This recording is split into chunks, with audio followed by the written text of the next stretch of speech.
In this video, I'm going to show you how to redeem a Fortnite V-Bucks on the Nintendo Switch. So the first thing we're going to do is you want to open Fortnite and we're going to click on the R to get to the V-Bucks store.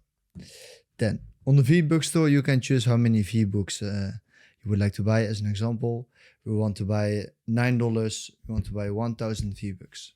So we're going to click on purchase. Then it's bringing us to the Nintendo eShop. You're going to log in the Nintendo eShop. Right now we're going to click on proceed to checkout. And then right here, guys, we said $9 of V-Bucks. Right now it's $9.50. Why? I got 50-cent tax. It depends on where you live. So maybe you have it. I have it. But what you want to do, you have 3 options. Credit card, you can buy with your Nintendo eShop card and with PayPal. And if you want to redeem V-Bucks from a Fortnite gift card, you click on this.